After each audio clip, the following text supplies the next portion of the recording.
En troisième lieu, maintenant que nous avons saisi la grande utilité et la vertu du baptême, voyons ensuite quelle est la personne qui reçoit ce que le baptême donne et procure.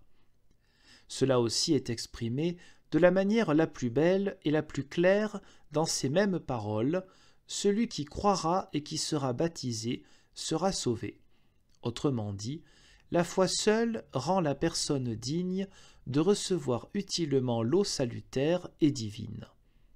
En effet, puisque ces choses sont offertes et promises ici, dans ces paroles, avec l'eau et unies à l'eau, elles ne peuvent être saisies autrement que si nous les croyons de tout notre cœur.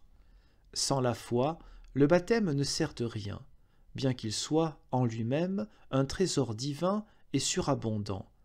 Aussi, cette seule parole, celui qui croira, suffit-elle à exclure et à repousser toutes les œuvres que nous pouvons faire dans l'intention d'obtenir et de mériter par elles le salut. Car il en a été décidé ainsi: ce qui n'est pas la foi ne sert de rien au salut et ne reçoit rien non plus. Mais s'ils disent, comme à l'accoutumée, le baptême lui-même est pourtant aussi une œuvre. Or tu dis que les œuvres sont sans valeur pour le salut. Où reste alors la foi?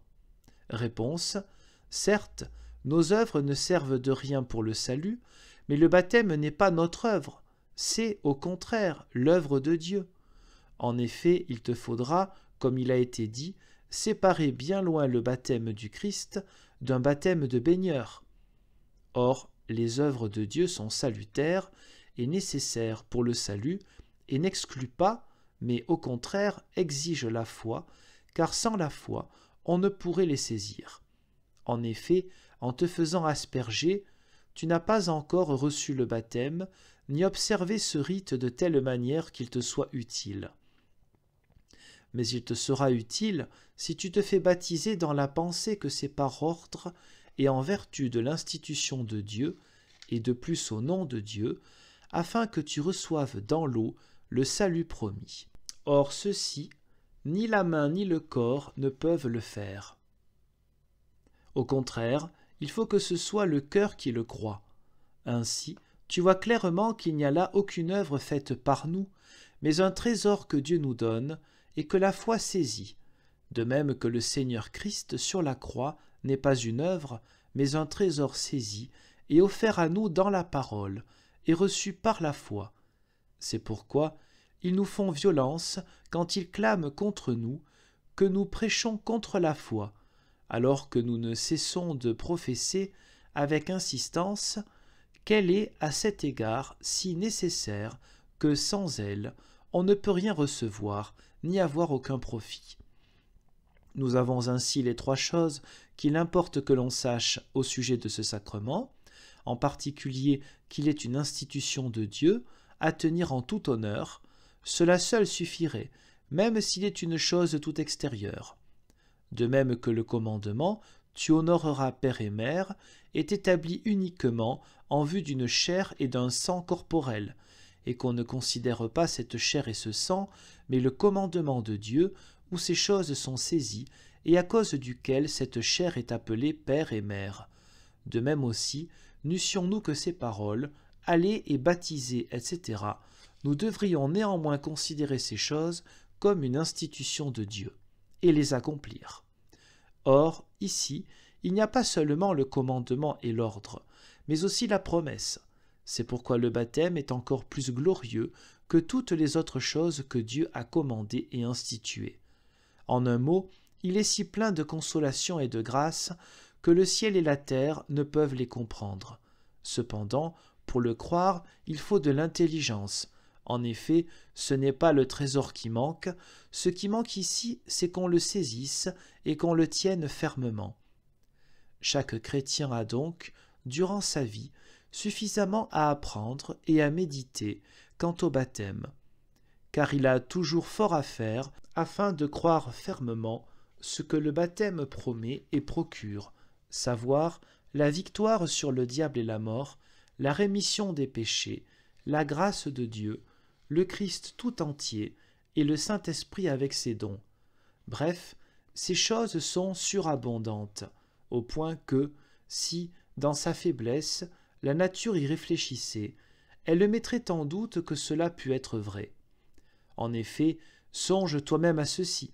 S'il existait quelque médecin connaissant le moyen d'empêcher les gens de mourir, ou, même s'ils mouraient, de les faire revivre pour l'éternité, combien le monde ne ferait-il pas neiger et pleuvoir de pièces d'argent, si bien que personne, en dehors des riches, ne pourrait avoir accès auprès de lui? Or ici, dans le baptême, à chacun est apporté gratuitement, devant sa porte, un trésor de ce genre, et un remède qui engloutit la mort et maintient tous les hommes en vie.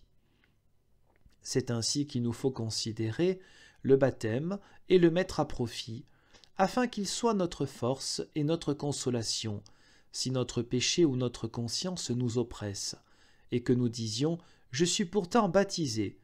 Or, si je suis baptisé, il m'est promis que je serai sauvé, et que j'aurai la vie éternelle, et quant à l'âme et quant au corps.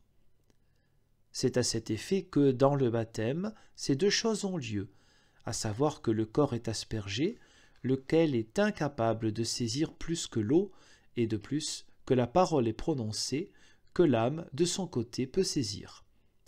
Or, puisque l'eau et la parole constituent, ensemble, un seul baptême, il en résulte que, ensemble aussi, le corps et l'âme seront sauvés et vivront éternellement. L'âme par la parole à laquelle elle croit, et le corps parce qu'il est uni à l'âme et qu'il saisit aussi le baptême comme il le peut. Nous n'avons donc pas de plus grand joyau pour notre corps et notre âme, car le baptême nous rend saints et bienheureux, ce qu'aucun genre de vie, aucune œuvre au monde ne saurait faire. Nous en avons dit assez à présent, autant qu'il s'y est ici, de l'essence, de l'utilité et de l'usage du baptême, mais ici intervient une question par laquelle le diable trouble le monde au moyen de ses sectes, la question du baptême des enfants, à savoir s'ils croient eux aussi, ou s'il est juste qu'ils soient baptisés. À ce sujet, nous dirons brièvement que les simples écartent cette question et la renvoient aux savants. Toutefois, si tu veux répondre, réponds ainsi, que le baptême des enfants est agréable au Christ, cela est suffisamment démontré par son œuvre propre, à savoir que Dieu a sanctifié un grand nombre d'entre eux qui ont été baptisés de la sorte et leur a donné le Saint-Esprit, et qu'aujourd'hui encore, il en est beaucoup en qui l'on sent, et quant à leur doctrine et quant à leur vie, qu'ils ont le Saint-Esprit, de même qu'à nous aussi, il est donné, par la grâce de Dieu, de pouvoir expliquer l'Écriture et connaître le Christ, ce qui ne peut avoir lieu sans le Saint-Esprit.